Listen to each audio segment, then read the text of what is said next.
Yeah, okay, I promise. This is not going to be a video about JT Miller and the New York Rangers. I promise. This is about the guy the Canucks got in exchange because, man, oh man, has Filip Chytil proved us all wrong. Lego, it's one game. What are you talking about? Yeah, I know it's one game, but we can be hopeful, right? We were allowed to be hopeful 2 weeks ago, before the NHL regular season began. We were allowed to give Patrick Allvin the benefit of the doubt. We were allowed to give him a pass and say, okay, you believe in this guy? Fine. Let's wait and see. Because now it's been one game. We have seen, indeed. And Filip Chytil is one of the most electric players the Vancouver Canucks have on their team. That's pretty great, isn't it? Yesterday, he scored 2 goals in Vancouver's win over the Calgary Flames, 5-1 win. Chytil gets himself a beautiful solo effort goal in the offensive zone where he dipsy-doo dangles around 3 guys, cuts into the slot, takes the shot, gets the rebound, and then pots it into the open cage. And he also gets a breakaway goal, set up by Arshdeep Bains, by the way. Like, when you look at how Filip Chytil plays when he has the puck on his stick, he plays like how we play EA Sports NHL's video game when we're using a Connor McDavid-like player. Somebody with 95-plus speed and gold wheels. When we have a player like that in the video game, we just decide to go around everybody. We're like, okay, we're in the offensive zone. Up, there you go. There's a little L1 deke. Let's get by one guy. All right, shift it over to the right. Let's get by another. We still have the puck because we're so fast. Spin, take a shot. The rebound's there. Oh, there you go. Dash down the middle, breakaway, in on goal, scores. Filip Chytil plays like how we play when we play the video game. That was the biggest selling point on this guy as the return center in the JT Miller trade a year ago.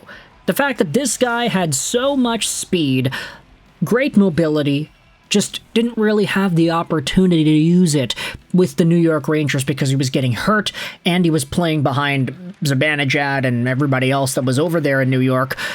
He was a third-line guy for the most part, and he was never able to break past beyond that. So, in Vancouver, he comes over, he looks good to kick off his Vancouver Canucks tenure, and the problem is that quickly goes away. I think he scored a goal in his first Vancouver Canucks game, something like that. But Filip Chytil quickly has a lot of that mobility and creativity taken away from him in the 24-25 season because Rick Tocchet so eloquently had a plan that just didn't really allow Filip Chytil to do the things that we saw him do yesterday. It's a lot of dump and chase hockey. It's go into the boards and fight for it and win it back and then pass it back to the point and let Quinn Hughes do all the work. None of this carry the puck yourself up through the neutral zone into the offensive zone. None of this control the puck in the O zone, make a quick move, still control it, get around another guy, still control it, and then walk in front to take a shot type of stuff. None of that. Rick Tocchet hockey is safe. Rick Tocchet hockey is very structured, and it focuses on the prime intangibles of what makes hockey work.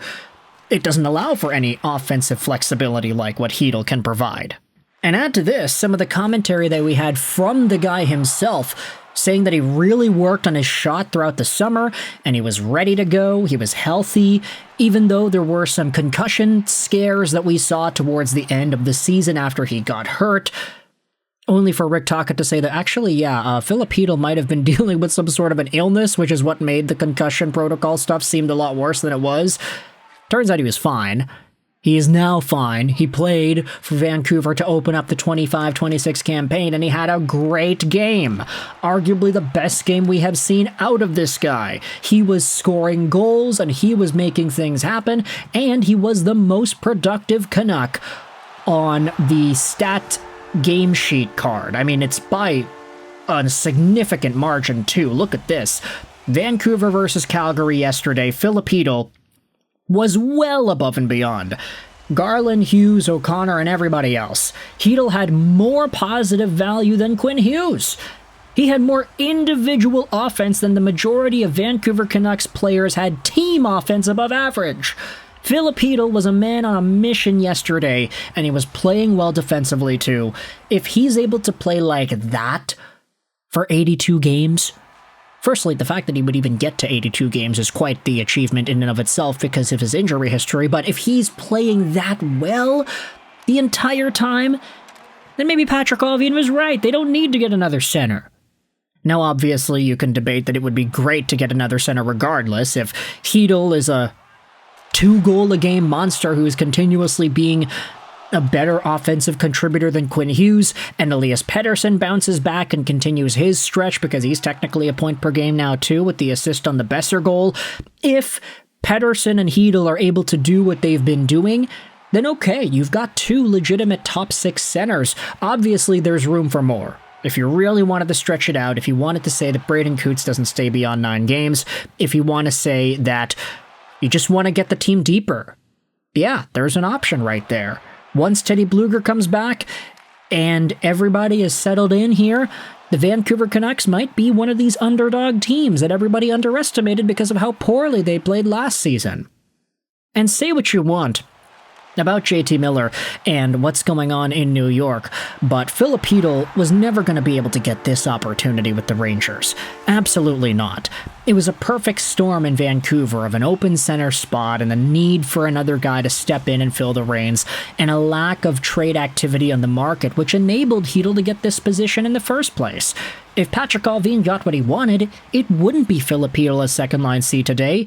It would be Marco Rossi. But as we had discussed yesterday, that didn't go down because the Wild kind of wanted a bit too much, so hey, guess what, Chytil? You're the de facto guy now.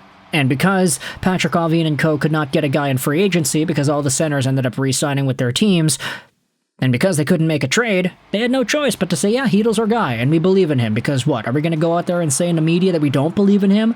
No, that'd be stupid, so we like this guy. He's our guy, and we think he can do well, and Adam Foote said that Chytil was going to do well, and he's going to do better than he had before, and that's exactly what we saw yesterday.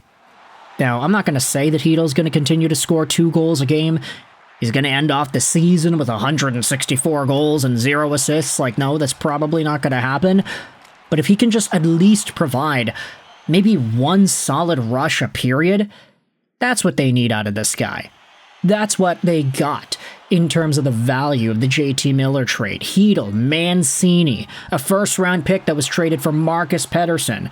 Imagine keeping the same amount of quality centers on the team whilst adding Mancini and MPD. I mean, that trade could be looking like a pretty big steal, although that's a video for another day. If you enjoyed this video, feel free to hit the like button. If you did not, the dislike button's down there for you as well. Comments help out with the algorithm, so I'd appreciate it if you got involved there. Let me know your thoughts in the comments section as to how Filip Chytil has changed the Vancouver Canucks center situation and how he's a lot better than we thought. I hope you enjoyed this video, and bye.